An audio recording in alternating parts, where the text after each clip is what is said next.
one to tell us no or where to go. It's a whole new world. Aren't you so excited? Aren't you so glad that there's so much good news and there's so many great things that are happening? Yeah, I know. There's not too much to be excited about. Well, let me add to the news that is coming. But I want to put a good spin on it because I think that there's a tremendous opportunity for people in the real estate market right now if you can just see the silver lining. So let's get started.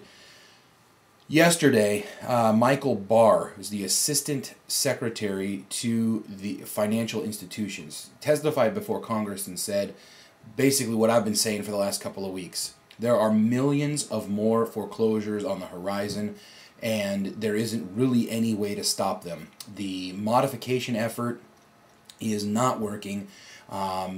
Such a small amount of modifications are sticking. The President Obama's HARP plan is just not doing what they thought it would do. And again, it's still in its infant stages, but it just can't touch enough people to make this thing go away. So, the numbers are staggering about how many more properties are basically going to foreclose or get foreclosed on, or families are going to lose the houses because there's over $1 trillion of interest-only loans and adjustables and these sort of kind of mortgages that are going to be adjusting over the next 30 months. Okay, so that's the next couple of years. Now, what that means is that most of these people have been paying the interest-only payment. Actually, the statistic is that 96% of those people who had either interest-only payments or had option arms, they always chose to make that minimum payment.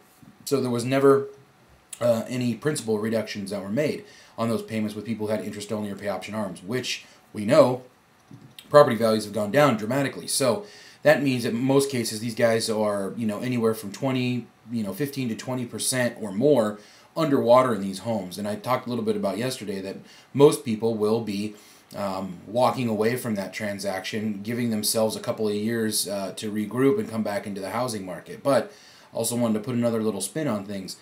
If we can figure out ways in this marketplace to get good at negotiating short sales, if we can figure out ways to get good at dealing with bank-owned properties, if we can figure out ways to get good at qualifying borrowers who have some non-traditional issues, meaning that maybe they've got a non-occupying co-borrower, or they've got a second job, and or they have seasonal income, or some of these things that you just haven't been able to put together in the past.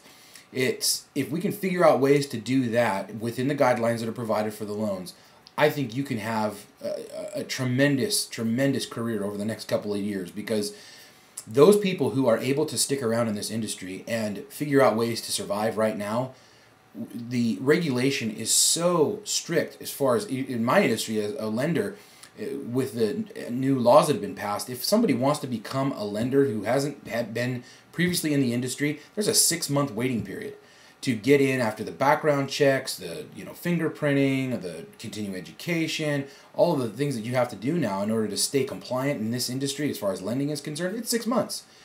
And who's going to take on a job that you don't get paid for 6 months? So the curve to get into this industry once you have left is huge. Same thing for the real estate community.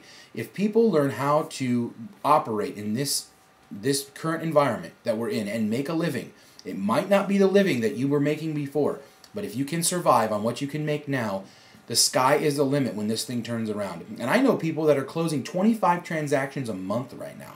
That is tremendous. And the reason why is that they saw the opportunity when it was coming. They changed their business plan. They changed what they were doing.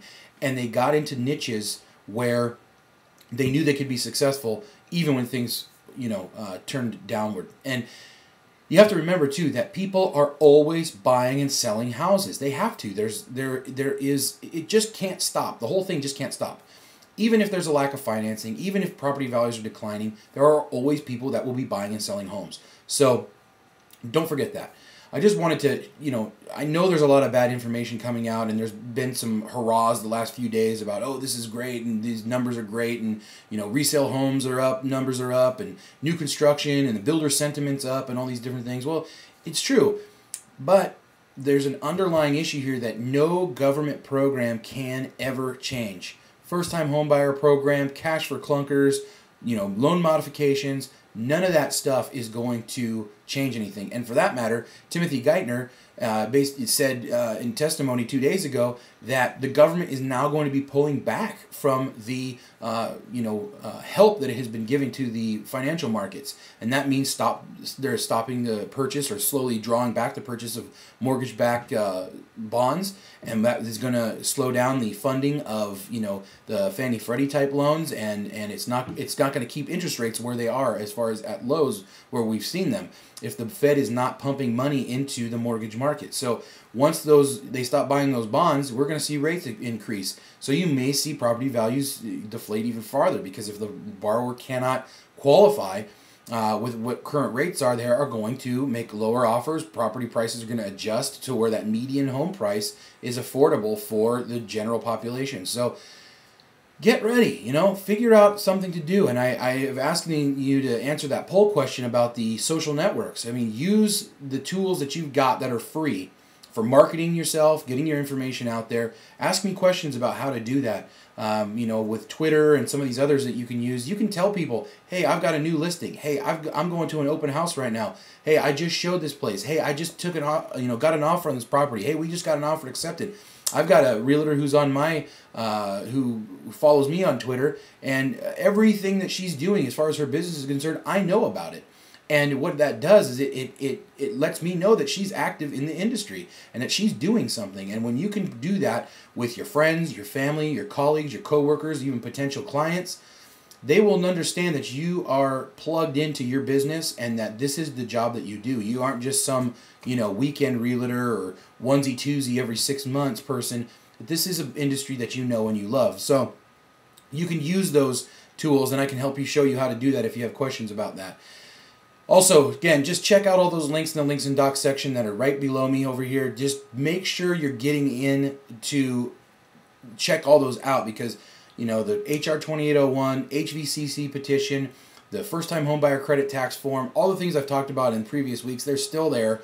There's really a lot of response, a lot of people clicking on it, a lot of people downloading it, but keep doing it. And if you've done it, forward it to a friend who can do it, because it is important. I think if the first-time homebuyer credit sticks around past the cutoff date, I think we're going to see the same kind of trend, just slow but steady.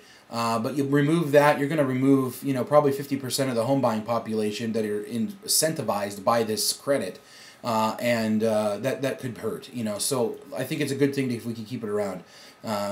So anyway, make sure you check those things out. I hope everyone has a good weekend. Email me, call me. I'll get back to you as soon as I can. See you Monday.